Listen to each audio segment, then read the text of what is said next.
Bonsoir à tous et à toutes, enfin bonjour, on est extrêmement heureux d'accueillir aujourd'hui chez Caribe d'Antonio Moresco en compagnie de son traducteur Laurent Lombard, donc pour la traduction du premier roman qui est traduit en français, qui est donc La Petite Lumière, traduit aux éditions Verdier, un roman dont Antonio Moresco a dit lui-même dans une lettre qui se trouve à l'entrée du livre, qu'il avait surgi d'une zone profonde de sa vie comme une petite boîte noire.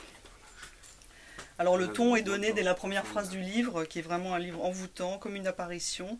Et cette première phrase, c'est « Je suis venu ici pour disparaître dans ce hameau abandonné et désert dont je suis le seul habitant ». Donc c'est l'histoire d'un homme, le narrateur, qui vit seul dans un hameau, dans une zone sismique, montagneuse, un environnement dans lequel il n'y a presque aucune trace de vie humaine, au cœur d'une mer de végétation qui s'étend à perte de vue, qui est impénétrable. Cet homme est très isolé, il ne sort en fait que pour aller faire des courses dans un village voisin. Et tous les soirs, quand la nuit tombe, quand l'obscurité s'abat sur la montagne, il voit une petite lumière qui s'allume au loin, de l'autre côté d'une gorge abrupte dans la montagne, au cœur de la végétation. Il est très intrigué par cette lumière, ça l'obsède, et il décide d'aller en rechercher l'origine. Donc cet homme, il s'est choisi une vie d'ermite, on ne sait pas pourquoi. Il contemple la nature autour de lui. Il se pose beaucoup de questions sur cette nature et sur la sauvagerie qui anime cette nature, cet état perpétuel de vie, de lutte pour la vie, la métamorphose. On a l'impression que la nature est toujours dans un état de bouleversement dangereux, menaçant. Il y a des tremblements de terre, il y a du vent, il y a des déluges d'eau et de glace. Il croise des chiens qui sont inquiétants, franchement agressifs. Il y a le foisonnement des plantes et de tous les êtres vivants qui luttent pour la vie.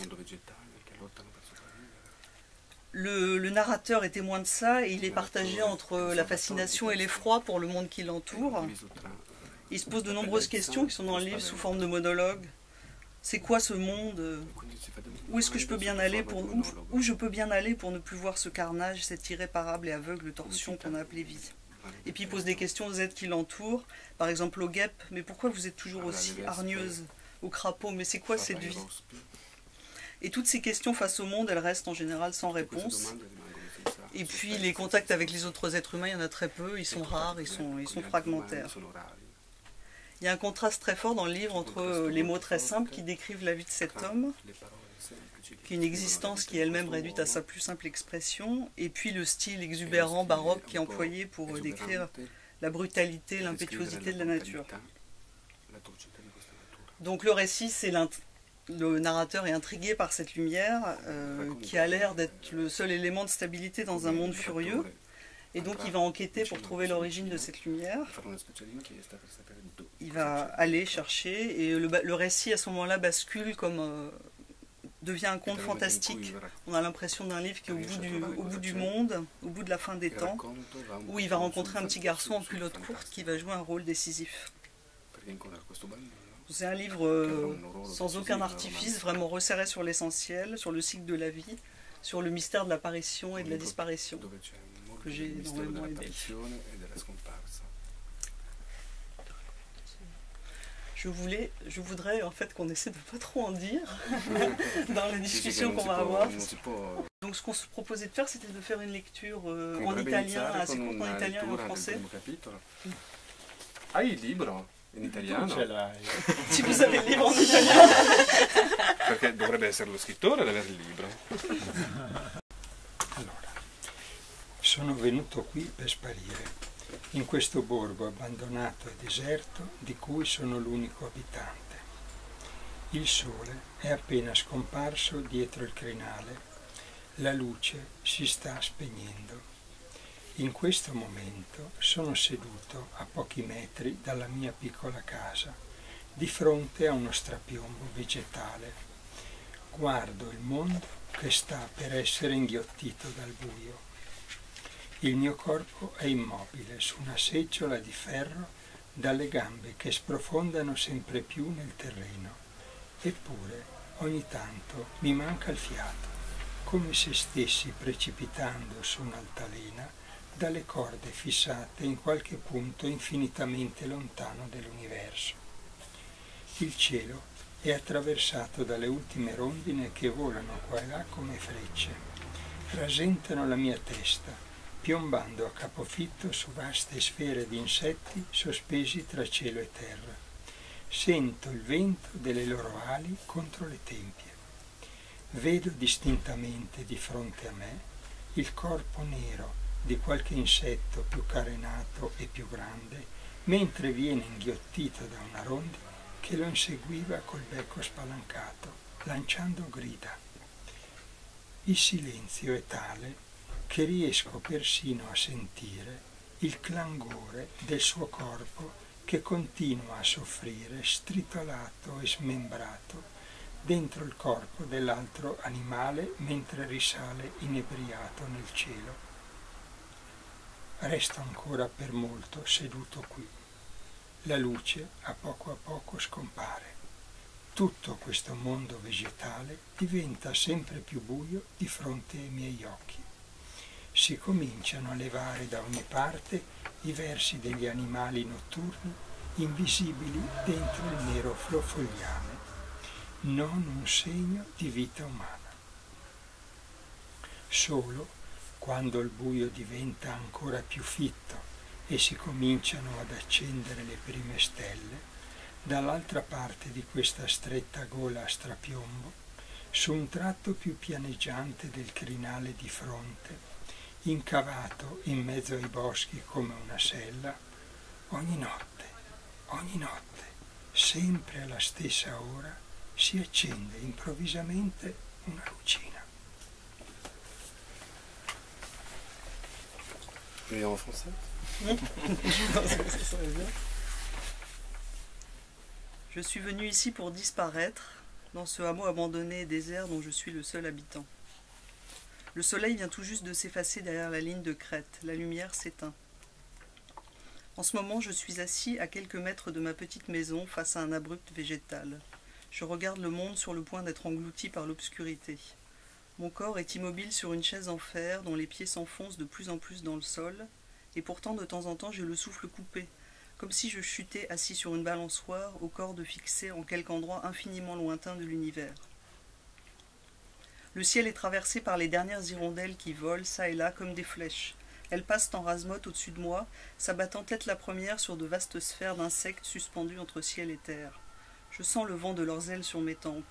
Je vois distinctement devant moi le corps noir, plus caréné et plus grand, de quelque insecte englouti par une hirondelle qui le suivait le bec grand ouvert en lançant des cris. Le silence est tel que j'arrive même à entendre le craquement de son corps qui continue à souffrir, broyé et démembré, dans le corps de l'autre animal qui remonte grisé dans le ciel. Je reste encore un long moment assis là. La lumière disparaît progressivement, tout ce monde végétal devient de plus en plus sombre devant mes yeux. De tous côtés commencent à se lever les cris des animaux nocturnes, invisibles dans le feuillage noir. Pas un signe de vie humaine. Excepté quand l'obscurité se fait encore plus épaisse et que les premières étoiles commencent à paraître, de l'autre côté de cette étroite gorge abrupte, sur une partie plus plane de la ligne de crête, incurvée au milieu des bois comme une selle chaque nuit toujours à la même heure, cette petite lumière qui s'allume soudain. C'est bien traduit. Donc au début du livre, il y a une lettre à l'éditeur qui est publiée avec le livre, qui est très belle, et où il est dit que la petite lumière est une petite lune qui s'est détachée de la masse encore en fusion, donc du prochain roman d'Antonio Moresco. Prochain roman dont le titre est Les Incréés. Donc je voulais savoir si vous pouviez nous en dire plus sur la naissance de ce satellite. Cosa puoi dire sulla nascita di questo satellite, di questa piccola lucina? Sì, questo libro è nato mentre stavo pensando a un altro libro che appunto si intitolava Gli Increati, e in un momento in cui tenevo una specie di diario di idee dove raccoglievo le idee per il libro successivo. Una di queste idee che avevo scritto su questo diario era questa immagine malinconica dei bambini morti che escono da una scuola serale e non trovano nessuno ad aspettarli, perché sono morti. Per cui si incamminano ciascuno per la propria strada con le loro cartelle e vanno così nei boschi, nel buio. E questa è una cosa. La seconda cosa è che io in un posto dove andavo, quando volevo un po' isolarmi, vedevo in effetti una piccola luce sulla montagna di fronte, ma non avrebbe dovuto esserci nessuno di là perché erano solo boschi, foreste. E allora io ho cominciato a fantasticare su cosa potesse essere questa luce, cosa potesse esserci dietro. E queste due cose, questa idea dei bambini che escono dalla scuola serale e non trovano nessuno e questa lucina che vedevo dalla parte, si sono sposate, si vede, dentro di me, e hanno cominciato a lavorare, a influenzarsi insieme e tutto il libro è venuto fuori da questa cosa. Io nella realtà non sono andato a vedere cos'era quella lucina, mi sono infermato e mi hanno detto che non c'era nessuno, quindi era strano che ci fosse quella lucina. Ci sono andato scrivendo questo libro qua.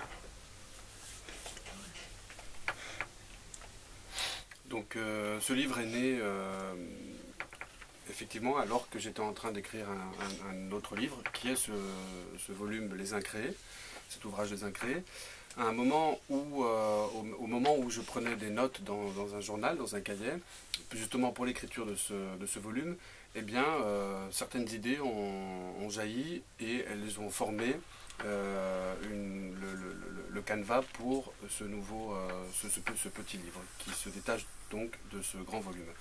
Alors la naissance de ce livre en fait vient de l'union de deux images. La première c'est une image plutôt mélancolique qu'il a construite avec le temps, et cette image c'est celle d'enfants morts qui sortaient le soir de l'école, enfin parce que c'est une école du soir, et alors qu'ils sortaient, personne n'était là pour les attendre, du fait qu'ils étaient morts. Et chacun ensuite prenait son chemin, qui dans les bois, qui dans l'obscurité. Ça c'est la première image. La deuxième image, c'est que dans l'endroit où il va pour s'isoler de temps en temps, en face du lieu où il y a une crête, et effectivement, en face, sur cette crête s'allumait tous les soirs une petite lumière.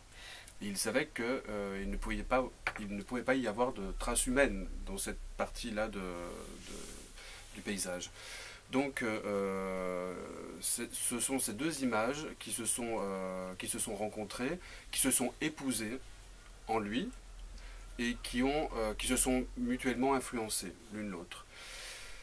Et tout le livre naît de cette rencontre entre ces deux images. Alors dans la vraie vie, dans la vérité, en vrai, c'est difficile à dire parce que ça se rencontre avec le livre, il n'est pas allé voir ce qu'il y a avec de caché derrière cette petite lumière. Et il y est allé en écrivant le livre.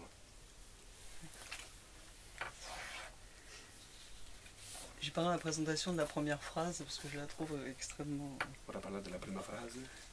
forte et poignante. Donc vous avez parlé des deux images qui ont été fondatrices pour le livre, mais est-ce que cette première phrase elle est venue tout de suite ou est-ce que ça a été un élément? Quindi abbiamo parlato di queste due immagini che hanno fatto nascere il libro, ma questa prima frase è venuta subito? Di colpo? No, sì e no. Nel senso che la frase è venuta così, uguale, identica, però nella mia prima stesura, insomma, appena l'ho scritta, non ho scritto sono venuto qui per sparire, avevo scritto sono venuto qui per morire. Donc la première phrase c'est je suis venu ici pour disparaître, alors que la première, effectivement, la phrase est venue comme ça, sauf qu'il y a deux changements. Ce n'était pas disparaître, mais c'était mourir. Je suis venu ici pour mourir. Però poi ho pensato che da una parte avrebbe anticipato troppo, quello che succedeva dopo, e dall'altra l'avrebbe chiusa, perché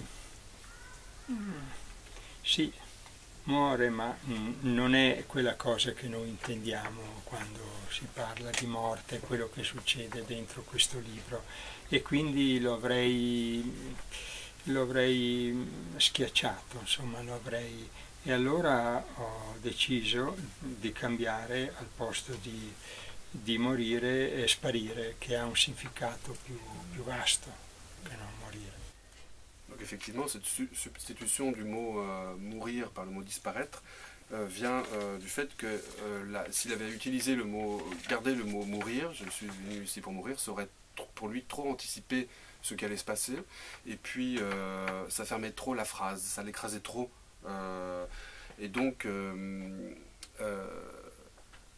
il a donc changé ce mot, d'autant plus que pour lui, et c'est un peu le sens du livre, la mort n'est pas la mort au sens commun qu'on entend. Donc ça ne reflétait pas ce qu'il voulait lui entendre par ce terme-là dans la suite du roman. Alors une des choses essentielles dans le livre, c'est la nature, qui est à la fois totalement fascinante et menaçante. Et quand le narrateur se décide enfin à faire la route pour aller découvrir l'origine de la petite lumière, il traverse une forêt si profonde, vraiment tellement profonde qu'on ne voit plus le ciel, et c'est une traversée, et après le récit bascule plutôt dans l'univers du fantastique.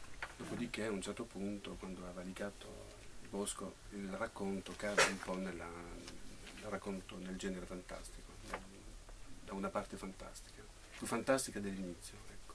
Et je trouvais que la beauté du récit venait de cette fusion entre le questionnement métaphysique et la dimension fantastique du récit. Tu as compris la première début de phrase. La beauté du livre vient la de bellezza, la bellezza del libro per lei viene appunto dalla fusione, dall'unione entre le récit métaphysique, il racconto metafisico et fantastique. E fantastico. Je voulais savoir si c'était juste. E sapere se ti sembrava giusto come lettura. Et si aussi il est un lecteur de littérature fantastique. E se anche tu sei un lettore di letteratura, fantascienza, diciamo. O non di fantascienza nel senso di fantastica, ecco, dove c'è molta fantasia. Dunque è vero, il bosco, quando lui va a cercare l'origine della luce, il bosco è molto fitto, è impenetrabile, la macchina non va più avanti nel sentiero, deve andare a piedi, deve passare su un piccolo ponte e vede balenare alcuni animali, la volpe, tutta una serie di animali che danno l'idea che lui sta sprofondando in qualcosa, insomma, di molto profondo, ecco, di molto buio, di molto profondo, fino a che c'è una piccola radura, in questa radura c'è la casa e dentro questa casa c'è il bambino, che è diciamo, il cuore più profondo di questa sua discesa nel bosco e nel buio del mondo. Per quanto riguarda la questione della realtà, diciamo così, delle descrizioni realistiche che convivono con l'elemento, diciamo così, fantastico, io tendo a non vedere questa differenza nei libri che io amo, no? Per esempio, ci sono dei libri che amo molto, come Moby Dick, oppure come Pinocchio o tanti altri, dove c'è questa compresenza di questi due mondi, e questo serve a rafforzare l'idea che viene data del mondo, della vita. Non sarebbe stata così forte se lo scrittore non avesse saltato il fosso e oltrepassato il limite dell'orizzonte che viene dato in letteratura alla rappresentazione del mondo. Io sono convinto che noi del mondo vediamo una piccola parte e che c'è un qualcosa di inesplorato vicino a noi e anche sotto il nostro naso che noi non vediamo. Io scrivendo cerco di sfondare l'orizzonte del dicibile, di ciò che ci viene detto essere dicibile, no?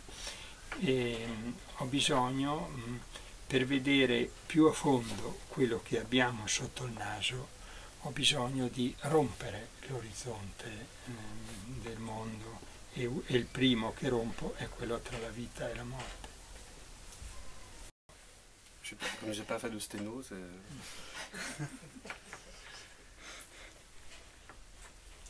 Alors, effectivement, le bois enfin la forêt pardon, qui est à l'origine, qui est au début très vite au début du roman, est un bois très épais, presque impénétrable.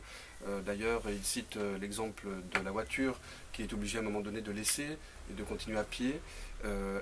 Lorsqu'il marche, il rencontre aussi une multitude d'animaux. Et tout ça participe de l'idée qu'il est en train d'aller vers quelque chose de très profond, hein, de très obscur et de très profond. Jusqu'au moment où, sur une partie un peu plus claire, donc une clairière, hein, il voit la maison, il voit l'enfant. Et en fait, cette maison et l'enfant sont le cœur le plus profond de cette aventure, hein, de cette promenade au fond à travers le bois. Pour ce qui est de la description entre le réalisme et le côté un peu fantastique, il dit qu'il tend, lui, personnellement, à ne pas voir de différence entre le réalisme et le fantastique, entre ces genres-là. Et notamment dans les livres qu'il aime. Il cite notamment 2 livres qu'il aime beaucoup, Moby Dick et puis Pinocchio. Et il dit qu'il ne veut pas les séparer. Pour lui, ça fonctionne ensemble. Il parle même de coprésence. Hein. C'est une présence qui se nourrissent l'une de l'autre, qui s'unissent, ces 2 mondes-là.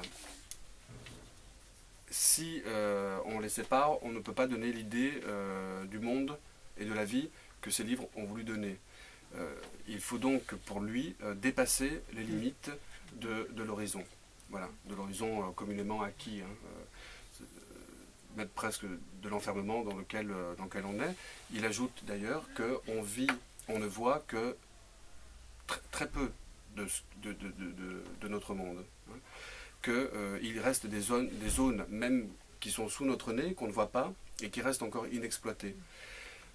Et en écrivant, ce qu'il veut faire, lui, c'est justement exploiter ces zones-là en défonçant, il utilise ce mot, hein, en allant au plus profond, en défonçant l'horizon du dissible, et presque on va dire du visible, la partie haute de l'iceberg. Pour mieux voir, et tout ça pour mieux voir l'ensemble de ce que l'on a sous notre nez. Voilà. Et pour ce faire, lui, il entend briser, casser l'horizon du monde, de la vie. Et c'est pour ça que, et la première chose que l'on a devant nous comme horizon, c'est la vie et la mort. Donc, l'une des premières choses qu'il veut rompre, c'est l'idée, comme ça, comme un trajet de vie et de mort. Linéaire, voilà. Il y a un autre livre en fait auquel j'ai pensé moi en lisant La Petite Lumière qui est Maison des Autres de Silvio Darso. Ha pensato leggendo questo libro a un altro romanzo pubblicato da Verdier che è di Silvio Darso, La Casa degli Altri. Du fait de l'écriture dépouillée de tout et puis le côté à la fois simple et puis très dense, très énigmatique. Nello stesso tempo molto enigmatica, densa. C'est un rapprochement. Cosa ne pensi di questo avvicinamento con... Io conosco questo libro, è un libro molto bello, molto parla anche di suicidio e quindi in qualche modo insomma c'entra, anche se poi mi sembra che io insomma cerco di andare da un'altra parte, però insomma è un ottimo libro, è uno dei libri, insomma, dei brevi romanzi più intensi, più interessanti della letteratura italiana del Novecento, quindi non mi può che fare onore al fatto che uno lo nomi vicino alla Lucina. Donc ça lui fait très plaisir, c'est un honneur pour lui qu'on rapproche ce livre de celui de Silvio D'Arzo, qu'il connaît, qu'il a lu, qu'il trouve très beau, très intéressant, sûrement un des plus beaux livres, un des plus beaux petits livres d'ailleurs, j'ajoute même du XXe siècle pour la littérature italienne. C'est un livre, oui, qui parle de suicide, et donc le parallèle peut être justifié, mais il pense que malgré tout, lui va beaucoup plus loin et va ailleurs, dans une autre voie que celle que prend Silvio D'Arzo. Mais cela n'empêche qu'il est très honoré d'être pas comparé, mais qu'on le cite aussi. C'est énigmatique aussi, Casa d'Altri, parce que le suicide, oui, mais n'est pas bien, c'est une question. En tout cas, c'est. Moi, je l'ai pas lu. Tu veux le lire? Tu dois le lire. Non l'ho letto, quindi non posso dire niente, perché mi chiedevano una cosa. Donc peut-être une question plus générale, plutôt pour vous, c'est comment ce livre s'inscrit dans l'œuvre d'Antonio Moresco, puisque nous c'est le premier livre qu'on découvre en français. Mi chiede come, mi fa una domanda, come questo libro si situa nell'opera di Moresco e poi là anche perché abbiamo scelto questo primo libro, poi alla fine. Chi risponde? Il peut répondre lui? No, sì, no, tu rispondi. Io ho scritto in genere dei romanzi molto grandi, però ogni tanto evidentemente sento il bisogno di liberare delle piccole schegge che erano rimaste evidentemente dentro di me mentre scrivevo questi libri grossi. La Lucina è uno di questi. Altri libri miei, alcuni hanno delle caratteristiche che possono considerarsi simili alla Lucina. Sono brevi romanzi oppure lunghi racconti che hanno per protagonista degli adolescenti oppure dei bambini, che è un tema che ricorre molto spesso nei miei libri. Altri libri invece sono proprio delle discese all'inferno, molto drammatiche, che possono anche sconcertare il lettore che mi ha conosciuto attraverso questi racconti. Ma non c'è contraddizione per me tra le due cose. E anche il tono di favola che ci può essere in questi libri piccoli è presente anche in questi libri, anche se sono più drammatici, più terribili. Sono magari delle favole nere, delle favole drammatiche, però hanno sempre questo elemento dell'oltrepassamento, dello sguardo che vede solo lo specchio, la superficie dello specchio, la superficie delle cose e non quello che c'è dietro. Io cerco non di descrivere, sia nei libri grandi che nei libri piccoli, io cerco di non descrivere l'apparenza delle cose, la maschera delle cose, io cerco di spaccare la maschera e di vedere quello che c'è dietro.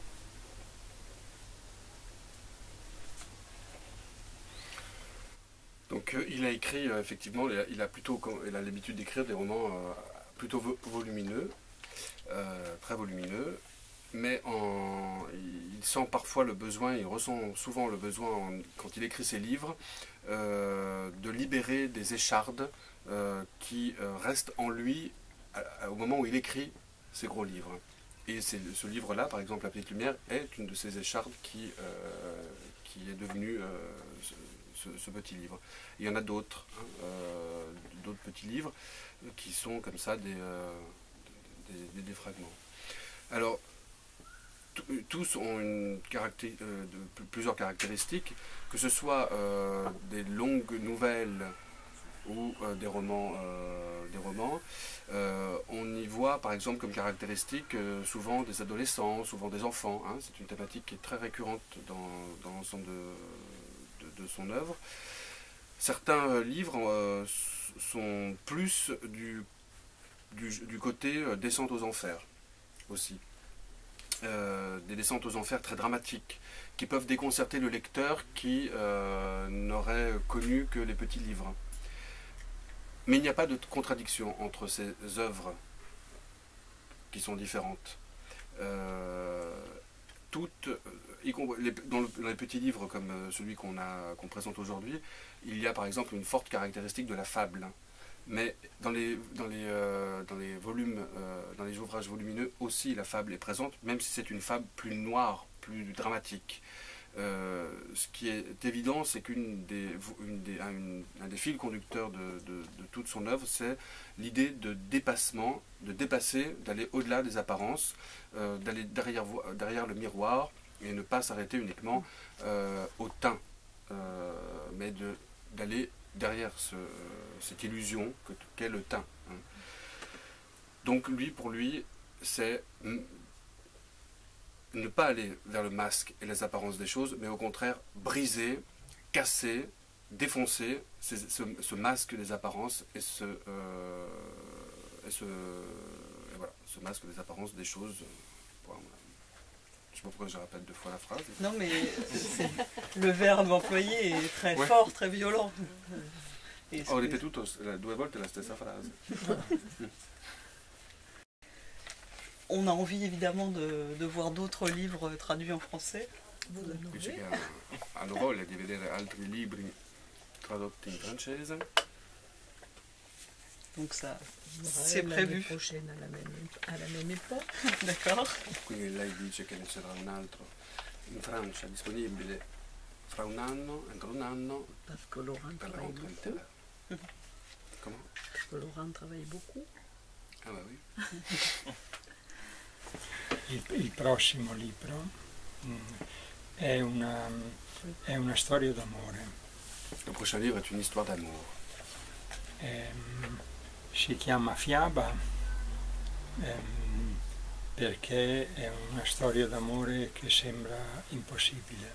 Anche in questo caso viene superata una soglia dell'impossibile e ha un titolo molto semplice e quasi impresentabile in questi anni, perché in questi anni anche i libri di argomento amoroso hanno dei titoli tutti complicati,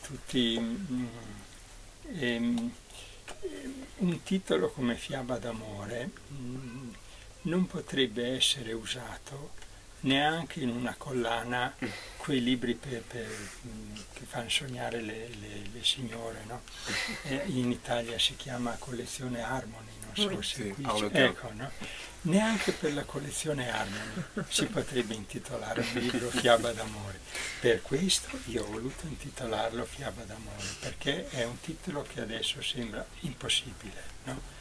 E io invece ho voluto dire che è possibile, insomma, no? Quindi ho scelto apposta questo titolo impresentabile et complètement disarmante. Donc le prochain livre que vous pourrez lire dès la rentrée prochaine, c'est un livre qui narre une histoire d'amour impossible.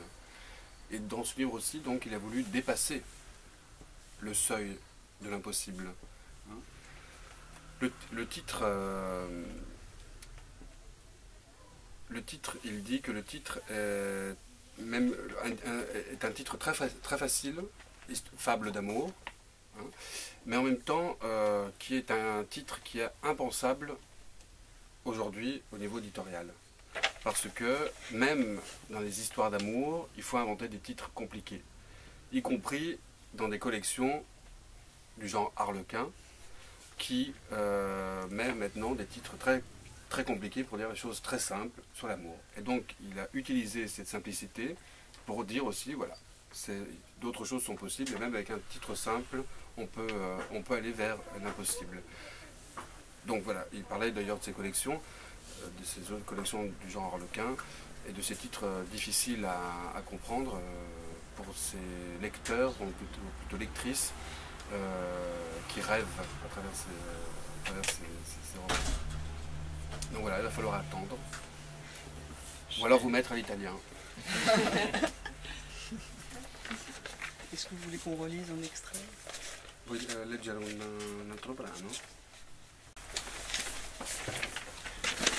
Certe notti, quando è il periodo giusto, e adesso lo è, ai lati della stradina ci sono centinaia, migliaia di lucciole. Pullulano in mezzo al fogliame fitto e nero con le loro miriadi di piccole luci che si accendono e si spengono a intermittenza. Sembra di camminare in un mondo incantato. Sto attento a non pestare quelle che attraversano il sentiero buio volando rasoterra, a non colpire con le gambe e le braccia quelle che galleggiano davanti a me come per indicarmi la strada. Qualche volta ne prendo una nel palmo della mano, guardo da molto vicino il povero corpicino trasfigurato da quella luce che filtra nelle sue parti molli tra le sue piccole viscere. Ah, siete ancora qui, ci siete ancora, provo a dire in mezzo a tutto quel buio pullulante di luce. Allora non siete state annientate dalla grandinata.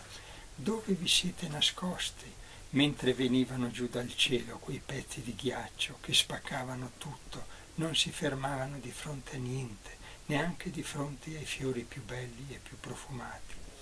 Dove state nascoste durante il giorno, quando nessuno vi vede?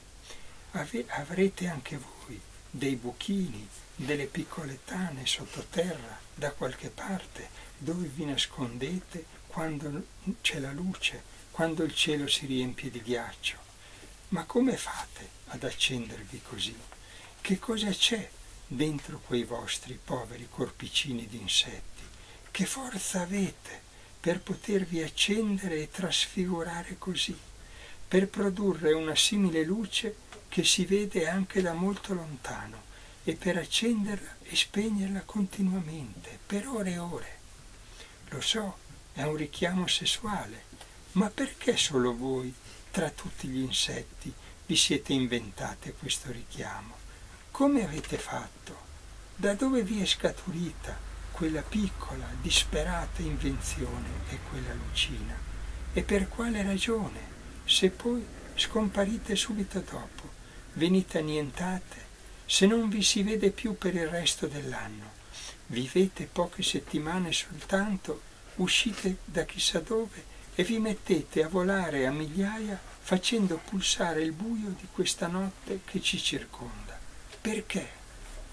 Per che cosa vi siete inventate questa incredibile cosa? Perché vi richiamate così l'un l'altra, nel buio, nei pochi istanti in cui siete in un mondo che non vedete? Per continuare a riprodurvi? Ma perché? Perché altri esseri come voi possano continuare a riprodursi e a volare per poche settimane, per pochi istanti in questo enorme buio che ci circonda? Ma loro non lo sanno e se lo sanno non mi rispondono. Je pense qu'il a commencé certaines nuits. Certe notti. Oui.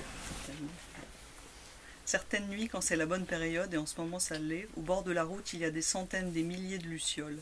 Elles pullulent au milieu du feuillage épais et noir, avec leurs myriades de petites lumières qui s'allument et s'éteignent par intermittence. On a l'impression de marcher dans un monde enchanté. Je fais attention à ne pas écraser celle qui traverse le chemin sombre en voletant à ras de terre, à ne pas cogner de la jambe ou du bras celle qui flotte devant moi comme pour me montrer la route. Quelquefois j'en prends une dans la paume de la main, je regarde de près son pauvre petit corps transfiguré par cette lumière qui filtre de ses parties molles entre ses petites viscères. « Ah, vous êtes encore là? Vous y êtes encore ?» j'essaie de dire au milieu de tout ce noir qui grouille de lumière. « Alors vous n'avez pas été anéanti par la grêle? Où vous vous êtes cachés quand tombaient du ciel ces morceaux de glace qui brisaient tout, qui ne s'arrêtaient devant rien, pas même devant les fleurs les plus belles et les plus parfumées? Où vous êtes cachés la journée quand personne ne vous voit? Vous aussi, vous devez avoir des petits trous, des petites tanières sous terre quelque part. Vous vous cachez quand il y a la lumière, quand le ciel se remplit de glace. Mais comment vous faites pour vous allumer comme ça? Qu'est-ce qu'il y a dans vos pauvres petits corps d'insectes? Quelle force vous avez pour pouvoir vous allumer et vous transfigurer comme ça, pour produire une telle lumière qui se voit même de très loin, et pour l'allumer et l'éteindre continuellement pendant des heures? Je sais, c'est un appel sexuel. Mais pourquoi il n'y a que vous parmi tous les insectes qui avez inventé cet appel? Comment vous avez fait? D'où est venue cette petite invention désespérée et cette petite lumière? Et pour quelle raison, si vous disparaissez aussitôt après, si vous êtes anéanti, si on ne vous voit plus le reste de l'année, si vous vivez quelques semaines seulement et puis vous sortez d'on ne sait où et vous vous mettez à voler par milliers en faisant pulser l'obscurité de cette nuit qui nous entoure? Pourquoi? Pour quelle raison vous vous êtes inventé cette chose inconcevable? Pourquoi vous vous appelez comme ça l'une l'autre dans le noir, dans les rares instants que vous passez dans un monde que vous ne voyez pas? Pour continuer à vous reproduire, mais pourquoi? Pour que d'autres êtres comme vous puissent continuer à se reproduire et à voler pendant quelques semaines, quelques instants dans cette énorme nuit qui nous entoure? Mais elles n'en savent rien, et si elles le savent, elles ne me répondent pas. Ben, bravo.